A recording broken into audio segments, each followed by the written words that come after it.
At my daughter's 8th birthday, my brother announced he got into Harvard. Then they turned it into his party, while my 8-year-old was made to rub frosting off the floor as they stepped over her. I didn't shout, but the next morning they found this on the table and went pale. They tell you kids remember the big things: the first day of school, the first time they ride a bike, the first time someone breaks their heart and you can't fix it with a Band-Aid and a cartoon. I used to think birthdays were the safe kind of big thing, the kind you can control if you try hard enough. Balloons, cake, a cheap plastic crown that somehow becomes sacred. One day where the world is supposed to look at your kid and say, "You matter." My daughter Emma had been counting down to turning 8 like it was a space launch. She didn't want a circus. She didn't want a crowd.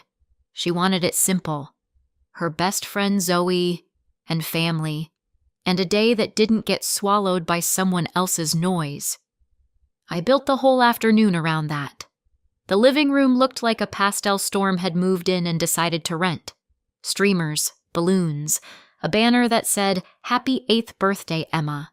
The cake on the counter like a promise. Vanilla with strawberry filling, pink frosting, her name spelled out in fancy letters. By noon, people started trickling in. Not a flood. Just the usual handful of relatives who show up for family obligations and free cake. My aunt arrived first, the one who always smells like perfume and opinions.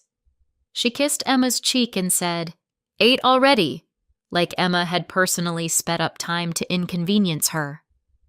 My uncle followed, holding a gift bag and looking around my house the way people look at hotel rooms, curious, evaluating, like they're deciding whether the mattress is worth the price. A couple cousins came too, smiling, chatting, doing the social script. One of them immediately started filming little clips of Emma opening presents. Not malicious, just modern. Like childhood is only real if it gets archived. Mom and Dad were there, of course. They live with us. They were in their usual mode. Mom fluttering around like she was the host of a daytime show. Dad planted in a chair with that "I'm here, therefore I'm helpful" posture. My brother Ethan was there too, lounging like he belonged to the house in the same way a cat belongs to a windowsill. Comfortable, certain, waiting for attention without technically asking for it. Zoe arrived with her mother. Zoe and Emma disappeared into the orbit of each other immediately, as if gravity did the introductions. For a while, it worked. Emma was bright-eyed, bouncing between guests and the cake table, keeping one hand on her crown like it might blow away. She was so careful with her happiness it made me ache. When it was time, I carried the cake into the living room, candles ready, lighter in my hand. Emma and Zoe sat on the couch, knees tucked under them, waiting like this was the main event. This was the moment. And then Ethan stood up. "Before we do that," he said. Not loud at first, just enough to cut through the room. I felt my stomach drop because I know that tone. The "I'm about to redirect the spotlight" tone. The tone that comes from someone who's never been told no and has no reason to start believing in it now. Mom and Dad's faces were already set, smiling, ready, like they'd been rehearsing. Ethan held up his phone like evidence. "I got into Harvard." The room erupted the way it always does when Ethan says something. People clapped. My aunt gasped. Someone actually squealed. Dad slapped Ethan's back and said, "That's my boy," like Ethan had just carried a wounded soldier off a battlefield. And then Mom produced a second cake. A real one. Not a last-minute grocery store sheet cake. White frosting. Crimson letters. "Congrats, Ethan." Dad pulled out a banner. Harvard colors, stars, his name. It unfurled right over the edge of Emma's decorations, like it had been waiting to replace them. It was so planned it was almost impressive, if it hadn't been happening on my child's birthday. Emma's face shifted. Not a tantrum, not dramatic, just quiet. I was still holding the lighter. Emma's candles were still unlit. Around Ethan, adults swarmed. "When do you leave? Did you apply early? What are you studying?" "You must be so proud," someone told my mother, as if Emma didn't exist 6 feet away in a crown. Ethan stood in the middle of it, soaking it up, smiling that easy smile people get when praise has never been rationed. And then the front door opened again. More voices. Louder. Younger. Ethan's friends poured into my living room like they'd been invited personally by the concept of Harvard. One of them came in carrying a speaker. Another had a paper bag that clinked, and the sound made my jaw tighten because no good decision has ever announced itself with clinking glass at a child's party. "Harvard man!" someone yelled. Music started. Bass heavy. Too loud for a living room with balloons and an 8-year-old. Cups appeared. Bottles appeared. Somebody popped something open with that sharp hiss that does not belong next to pink frosting. And my parents let it happen. Mom laughed. Actually laughed, and waved her hand like she was blessing a ceremony. "Let them celebrate. It's Harvard." Emma's cake got nudged aside to make room for drinks. My table became Ethan's congratulatory bar. The room was moving around him like he had his own weather system. Somebody, an aunt, one of the cousins, someone who had already mentally reassigned me to helper, asked, "Natalie, can you grab more plates?" I looked at Emma. Her shoulders had dropped. Her crown had tilted. She was staring at the unlit candles like she was trying to understand why the room had forgotten the script. I didn't want to start shouting. Not in front of her, not in front of Zoe. So I nodded, like a trained animal. "Sure," I said. I walked into the kitchen because it was either that or break something. The music thumped through the walls. Laughter rose and fell. I grabbed the plates, stared at them for a second, took a breath. Don't make it worse for Emma, I told myself. Don't turn her birthday into a fight she'll remember. I picked up the stack and walked back in, and that's when I saw it. Emma's cake was on the floor. Not the whole thing, but enough. Pink frosting smeared across the hardwood like someone had wiped paint. And Emma was on her knees, in her birthday dress, crown still on her head, rubbing frosting off the floor with a paper towel like she'd been assigned the job. Her hands were shaking. Her mouth was tight. Her eyes were wet in that way kids get when they're trying not to embarrass themselves by crying. Adults stepped around her like she was furniture. I stopped so hard my breath caught. "Emma," I said, and my voice came out too soft, like I didn't want to scare her. She looked up at me, tears clinging to her lashes. "They told me to clean it," she whispered. Behind her, someone chuckled. A voice said, bright and casual, "It's good for kids. Teaches responsibility." I stared at the adults standing over my child. My parents chatting nearby like this was normal. Ethan's friends holding drinks like they were at a tailgate. And something inside me went quiet. Not calm. Not forgiving. Just done. I put the plates down. I crouched next to Emma, took the paper towel out of her hand, and wiped the frosting myself in one slow swipe. "No," I said. Not loud, but firm. "Not you." Emma's chin quivered. She tried to hold it in and couldn't. I helped her stand, wiped her hands, pulled her into me. "Come on," I said softly. "You and Zoe. Bedroom." Zoe followed without a word. Her mother hovered at the edge of the room, looking like she wanted to say something and couldn't find a polite version. In Emma's room, the girls sat on the bed, silent, like someone had stolen the language out of them. I tried to salvage a fragment. I found a small candle, stuck it into a cupcake, lit it, and sang happy birthday quietly like a secret. Emma blew it out without smiling. In the living room, the bass kept pounding.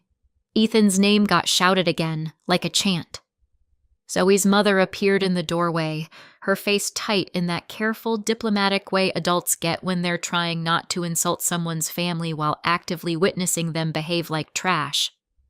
"Hey," she said softly. "I think we should go. It's getting a little intense." It was early afternoon, but I understood. This wasn't about time. This was about safety. Zoe looked confused. Emma's eyes filled again. Then Zoe and her mother left. Emma watched the door close and something inside her cracked. "I don't have anyone," she whispered.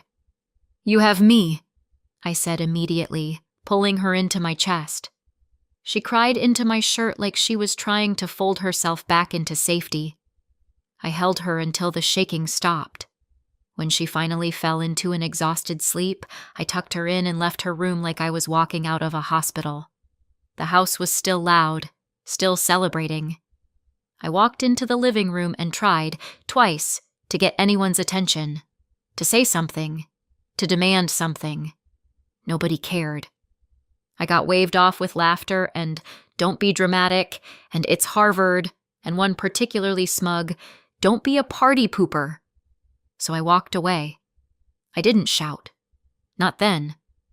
But the next morning, they found something on the kitchen table and went pale. It would be easier if I could say that night came out of nowhere, that Ethan was usually respectful, that my parents were usually normal grandparents, that this was a freak event caused by excitement and bad judgment. But nothing in my life with them has ever been a freak event. It's always been a pattern. A long, exhausting pattern where the rules bend for Ethan and snap for me. Ethan is 8 years younger than I am, which means when he was born, I was old enough to remember exactly what life looked like before him and how fast it changed after. I don't have a dramatic story of being screamed at or locked in closets. It was quieter than that. It was the look my mom got when she thought I couldn't see it. That flash of, "Ugh, you again," when I needed something. I was the accident, the interruption, the reason my parents had to settle down earlier than they wanted. They never said it out loud in one clean sentence. They didn't have to. Kids are excellent at reading tone. Then Ethan came along, and suddenly my parents acted like babies were the best thing they'd ever invented. They were excited. They were proud. They were affectionate in a way that always felt slightly theatrical, like they wanted an audience. And because I was 8, and because adults love turning oldest daughters into unpaid employees, I became part of the Ethan support team. "Watch him for a minute," my mom would say, and the minute would become hours. "Be patient," my dad would say. "You're older." I changed diapers before I learned long division. I made snacks. I watched cartoons I hated because Ethan liked them. I learned early that the easiest way to survive was to be useful. In school, I did well. Really well. Almost straight A's without trying to be flashy about it. I liked learning. I liked the feeling of being good at something that was mine. I talked about college like it was a door I could walk through. My parents treated that door like a trap. "College is expensive," Mom would say. "It's a waste of money." Dad would shrug like education was a hobby. "Be practical. You'll end up in debt." And because I was a teenager who wanted approval, I tried to fit inside the version of life they approved of. Focus on family. Don't get too ambitious. Don't make plans that require them to show up. Then Ethan hit his teens, and suddenly my parents discovered the concept of investing in a child. Tutors, programs, prep books, long conversations about his future. They talked about his education like it was a sacred mission. I remember standing in the kitchen once, years ago, watching my mom fill out paperwork for one of Ethan's tutoring programs and feeling something in my chest twist. "Why didn't you do that for me?" I asked. Mom didn't even look up. "It's different." "How?" I said. "I had better grades than Ethan. I had almost straight A's." She finally looked at me like I'd made a social mistake. "You weren't as talented." I laughed because it was either laugh or scream. "That's not true," I said. Dad stepped in with the classic parental escape hatch. "We didn't have the money back then." It would have almost worked if they weren't currently spending money they didn't have on Ethan's success. When I was 16, I started dating Grant.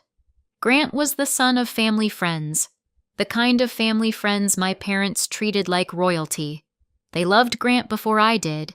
They loved that he was polite, that he said yes ma'am, that he came from a family with the right vibe. They encouraged it. A lot. At 16, I thought that meant they cared. I thought it meant I'd finally done something right. At 18, I got pregnant. Grant disappeared like someone hit delete. No long conversation. No dramatic goodbye. He just vanished. Like it wasn't his problem. And my parents, who had praised him like he was a future senator, turned on me so fast it gave me whiplash. They blamed me for ruining everything, for throwing away a good thing, for getting pregnant too early, as if pregnancy was something I did alone in my room like a craft project. They never once said, "He failed you." They said, "You failed." Grant went off to pursue his education and his future. I stayed home with a baby and the kind of exhaustion that makes your bones feel heavy. I didn't have the luxury of falling apart. I had a child who needed food and diapers and a mother who didn't collapse. So I ground my way through it. I was good with computers. Always had been. I taught myself things late at night while Emma slept. I took work I could do from home. I did tasks, projects, whatever came my way. There were nights I worked until sunrise with one ear tuned to Emma's breathing, terrified she'd wake up and I'd have nothing left to give. Eventually, it started to work. Not rich work, not influencer work. Just stable. Stable enough to breathe. Stable enough to stop begging life for mercy. Stable enough to buy a house. Years later, my parents' business went under. I never got a clean explanation, just vague talk about bad luck and hard times and decisions that somehow happened to them, not because of them. They needed somewhere to go. It was supposed to be temporary. Ethan was underage then. He came too. 2 years passed. They never left. They didn't contribute. Not rent, not bills, not groceries. They settled in like my home was an extension of their entitlement. And somewhere along the way, the expectation quietly formed. I would pay for Ethan's future the way I'd always been expected to. Tuition, deposits, housing, whatever university required. Because I had money now, because I was family, because Ethan was the investment. So when I watched Emma on her knees cleaning frosting off the floor, it didn't feel like one ruined birthday. It felt like a warning. Emma didn't sleep that night. Not really. She lay in her bed staring at the dark, eyes open, body still, like she'd become a statue. I sat on the edge of her mattress and tried to offer her solutions, because that's what adults do when kids hurt. We want to fix it fast. We want to erase the pain so we don't have to sit in it. "We can celebrate again," I said softly. "We can do something special. I can book something. Emma turned her face away. "No," she whispered, like the word cost her. "It won't be the same," I said, trying to sound calm even though my chest felt like it was being squeezed. She didn't answer. She just blinked slowly, the way people do when they're trying not to cry. After a long silence, she said, "Can I just be alone?" My throat tightened. "Yeah," I said. "Of course." I stood, smoothed her blanket, kissed her forehead. She didn't move. I walked out of her room and closed the door gently. In the hallway, the house felt different. Not loud anymore, but not peaceful either, like the air had been poisoned and was waiting to settle. I went into my room and sat on the bed for a minute, hands in my lap, staring at the wall like it might tell me what to do next. Then Emma's voice echoed in my head, small, quiet, honest. They don't care about me. I hadn't taught her those words. She'd learned them by watching. And that was the part that snapped something in me. Not anger exactly. Something colder. Something sharper. I went to my computer. The printer whirred in the quiet like it was the only honest sound in the house. I printed 3 notices, neat, clear, 30 days, Mom, Dad, Ethan. I stacked them carefully, placed them on the kitchen table like I was setting out place cards for a dinner party. Then I went back to my room, shut the door, and lay in bed staring at the ceiling until sleep finally took me. Sometime in the morning, I woke up to shouting. Not the muffled kind, the full volume kind. Mom's voice, sharp and high. Dad's lower rumble. Ethan's angry edge. I lay there for a second listening, and I hated the feeling that rose in my chest. Satisfaction. Not joy. Not pride. Just a small, guilty sense of, finally. Then someone banged on my door. "Natalie!" Mom hissed, like she was trying to keep her rage from waking the whole house and failing. I opened the door. Mom was standing there waving paper in her hand. Dad loomed behind her, jaw tight. Ethan stood a little back, eyes wide like he couldn't decide if he was furious or scared. "What is this?" Mom snapped. I looked at the paper, then at her face. "Keep your voice down," I said evenly. "Emma's sleeping." Mom's eyes flashed. "Are you serious right now?" "Yes," I said. "I'm serious right now." Dad stepped forward. "You can't be serious about this." Mom shoved the paper toward me. "You're kicking your family out?" I held her gaze. "Emma is my family." Ethan made a sound like a laugh, but it came out wrong. "This is insane." Mom's voice shook. "We live here. Where are we supposed to go?" I didn't raise my voice. I didn't have to. Calm is louder than screaming when someone is expecting you to fold. "This is my house," I said. "And Emma's house. You're going to live somewhere else."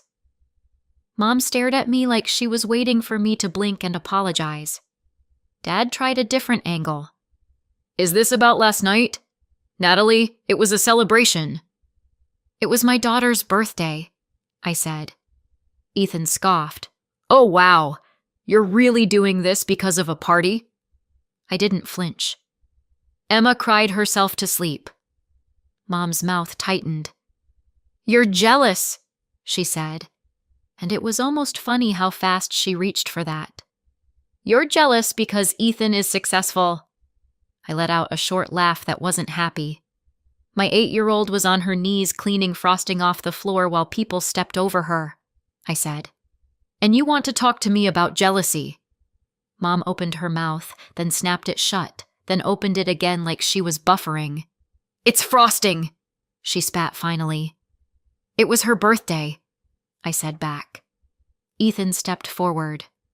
"She only had one friend over," he said, voice rising. "It wasn't even a real party. You're making a big deal out of nothing." Dad nodded like that made sense. "Birthdays happen every year," he added, like he was offering wisdom.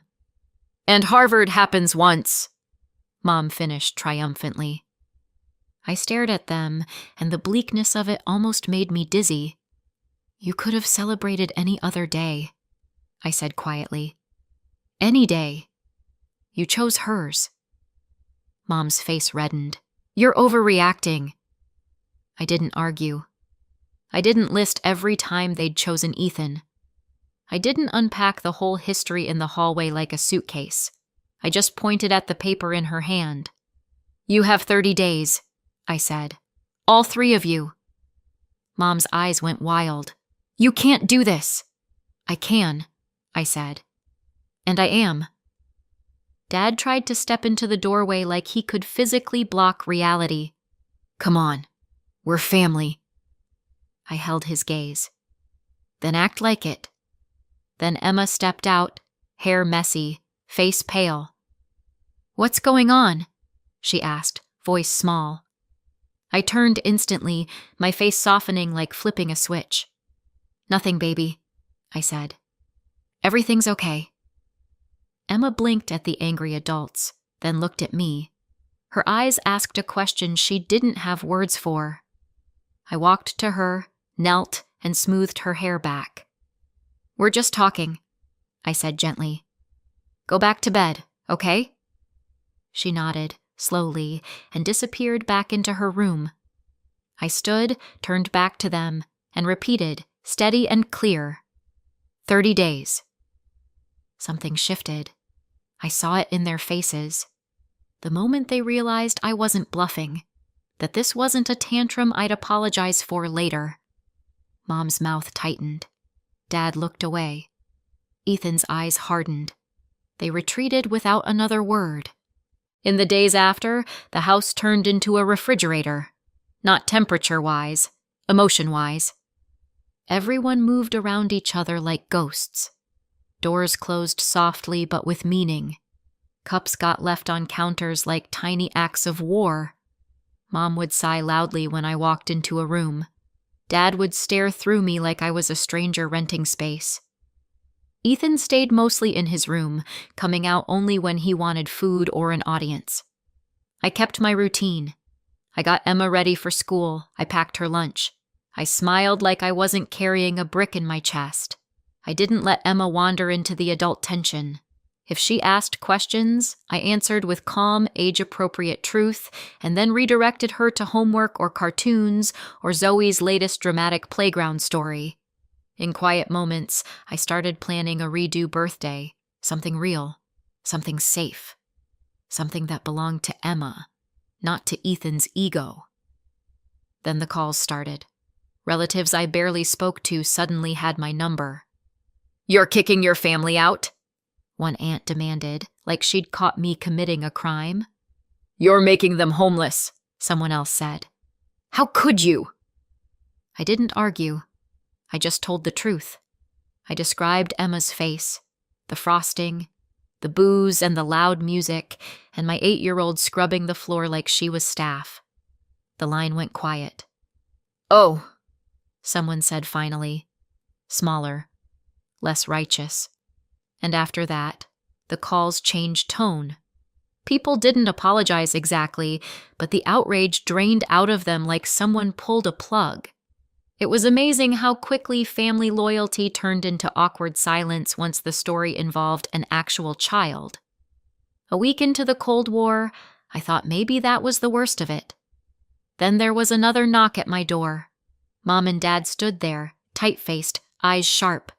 Dad spoke first, voice strained. "What happened to the money?" I stared at him. "What money?" Mom's hands were shaking. "We're trying to make the payment," she snapped. "Tuition deposit, housing deposit. We can't even log in. It's gone." I felt the calm settle in my bones like it had been waiting. "Oh," I said. "That." Mom's eyes widened. "Natalie, don't play games." I didn't. "That was my money," I said plainly. Dad's jaw clenched. "You said you'd help."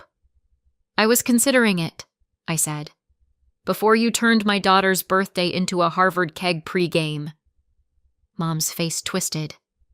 "This is Harvard," she hissed, like the word itself should scare me into obedience. "Do you understand how expensive that is?" "I do," I said. "Which is why it's wild you assumed it was my responsibility." Dad's voice rose. "Natalie." I cut him off, still calm. "The account is in my name. You had temporary access because you expected me to pay. I removed your access. I moved the money back." Mom stared at me like she was trying to process a language she didn't speak. "You can't do that," she said, voice cracking. "I just did," I said. Her face went red. "We're going to be homeless." "You still have 23 days left," I reminded her. "Homeless is dramatic." Dad stepped forward. "You're ruining his future."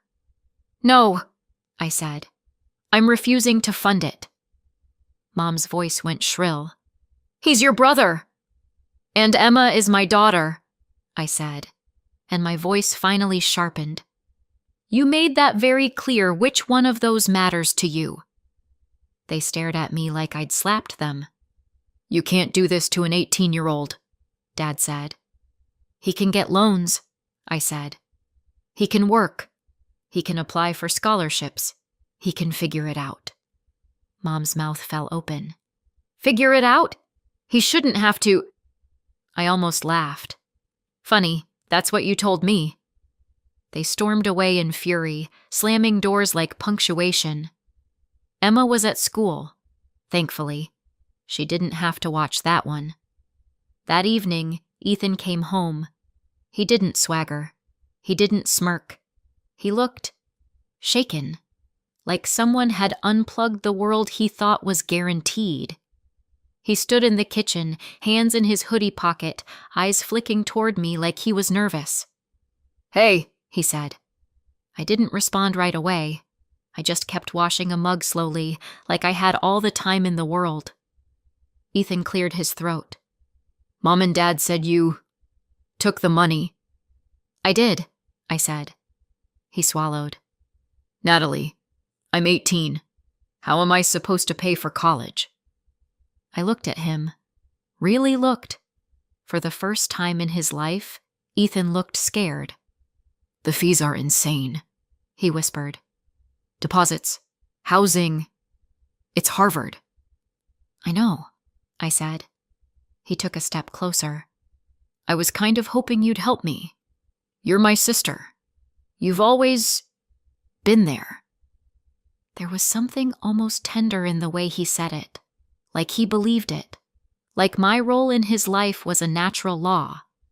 He rushed on, softer now. And look, the party. I get it was messed up. It was my parents. They organized it. They pushed it. I didn't think... it's a kid's birthday, I know. That was... Yeah. He looked down. People make mistakes. I didn't yell. I didn't punish him with a speech. I didn't even say I forgave him or didn't forgive him. I just said simply, I'm not paying. Ethan's face fell. But you can get a job, I said, part-time. You can apply for aid, scholarships, loans. You can figure it out. He stared at me like I'd suggested he climb Everest barefoot. I've never... He started, then stopped. I know, I said quietly. His voice cracked, just a little. You're really doing this? Yes, I said. He stood there, frozen, like he was waiting for the punchline. There wasn't one. Finally, he backed away. Okay, he muttered. Then he left the kitchen with the kind of slow, defeated walk that makes you realize how much a person has always been carried. A few days later, Mom and Dad came at me with what they thought was the final weapon, the ultimatum. Mom stood in the hallway, arms crossed, eyes hard. We can figure out living arrangements, she said stiffly, like she was offering a compromise she didn't mean. If that's your issue. Dad nodded. We'll leave if you want. We'll work something out. Then Mom leaned forward, voice low and sharp. But you have to pay for Ethan. There it was. Clean. Clear. Not please. Not help. Have to. If you don't, she said, lips curling, then we're done. We're not your parents anymore. We want nothing to do with you. I stared at her, and the strangest thing happened. I didn't feel panic. I felt clarity, because right then, in that one sentence, she proved exactly what Emma had whispered the night of her birthday. They didn't care about their granddaughter enough to protect her. They cared about their son's status enough to sacrifice anyone. I nodded slowly. Okay, I said. Mom blinked. Okay? I'm not paying, I said. And if cutting me off is what you need to do to feel righteous about it, go ahead. Dad's face tightened. Natalie. No, I said, calm again. I'm done. Mom stared at me like she expected me to collapse. I didn't. And somewhere behind her, in the quiet of the house, I imagined Emma's crown slipping off her head and being replaced by something better. Safety. A year later, Emma turned 9. We did a small birthday at home. Cake, candles, a few kids, the people who actually show up. Emma was happy. I was calm. The house felt like ours again. That's the update on us. Now the part everyone asks about. I haven't spoken to my parents since the day they left, but I still have cousins, and cousins love 2 things: group chats and disaster updates. From what I've heard, my parents ended up in a cheap rental across town. The kind with thin walls, bad carpet, and neighbors who also have temporary setbacks. They went back to work. Both of them. Long hours. Zero pride. And whatever savings they had? Gone. Burned trying to keep Ethan's Harvard story alive just a little longer. Which brings me to Ethan. Yes, he got into Harvard. My parents treated that acceptance like it came with a personality transplant and a guaranteed career. Then the first semester happened. Turns out Harvard doesn't care how many tutors you had. It still expects you to show up, keep up, and survive without someone rewriting your life for you. Ethan tried. Kind of. He took out loans and picked up jobs, but he'd never learned how to do work and study at the same time, because back home, work was something other people did for him. He started skipping classes, then shifts, then deadlines. My parents kept covering, kept paying, kept insisting he was adjusting. By the end of the year, he dropped out. And here's the part that's almost poetic. The last I heard, all 3 of them were still living together in that same cheap rental. My parents working themselves tired, still financing Ethan's existence, while Ethan spends most of his days on the couch watching TV, taking time off, waiting for motivation to fall out of the ceiling. Meanwhile, at my house, my money stays in my account, my stress stays low, and my daughter doesn't scrub anyone's mess off the floor on her birthday. I don't question kicking my parents out. Not once. The only thing I still wonder sometimes, late at night, when my brain gets dramatic, is Ethan. He was 18. Was refusing to pay the tuition the right call? Did I go too far, or not far enough? Let me know in the comments, and subscribe for more.